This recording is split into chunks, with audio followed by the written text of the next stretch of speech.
January 29th, we're in Goleta, California. This aircraft is on fire. You can see the highway and in an open field, a lot of area to land. So interesting how it went down. Probably high angle of impact from what it looks like. Witnesses said they saw a parachute deployed really late, but the two on board had major injuries.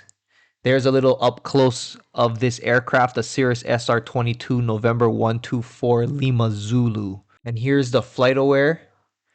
So this aircraft was in the air for about 25 minutes, and it seems like they were on their way back to the airport when something happened.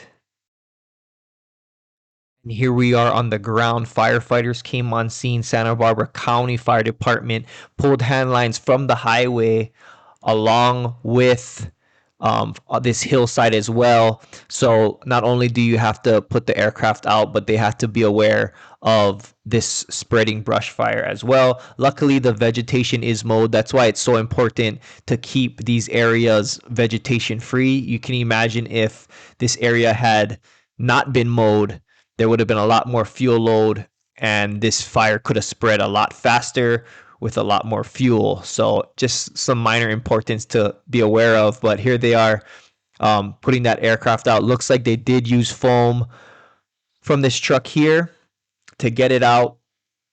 But it was quite the fire. From the first video we saw to this, it did cover some ground along that brush fire. So here is Santa Barbara Municipal Airport. And then here is where that aircraft ended up. But all in all, I hope those people are okay. And you may have seen January 28th, I wanted to go over this South Korea aircraft fire and what the firefighters are doing. So you can see it did burn through eventually. So firefighters had to use their boom snozzle. So this is how you use it. You hold the left trigger with your thumb and then you pull back, which extends the boom out of the bedded position. And then holding that same trigger with your thumb, you go left and that will extend it. So you have high attack, mid attack, low attack, and then you can also extend it out about 35 feet.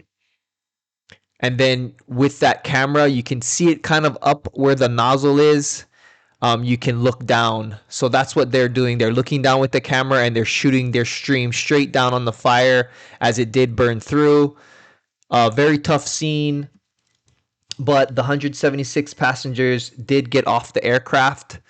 So that's why I always tell my guys that response times matter. So you can see it's smoking here, but after the people have evacuated, time is of the essence. We need to go ahead and use our TICs and our infrared cameras to see where the heat is coming from. It was from the rear aft section of the aircraft.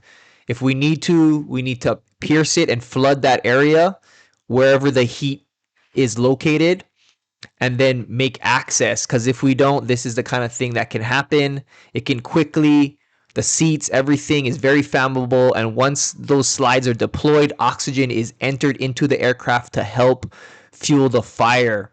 So very important, but I wanted to share that with you guys. We do have this Airbus A321neo at my airport, so we will be looking at this and training. So if it ever happens on Maui, we will do our best to prepare for it. So thanks everybody for watching. Please subscribe. This is Arfred Amkioni. I'll see you guys next time.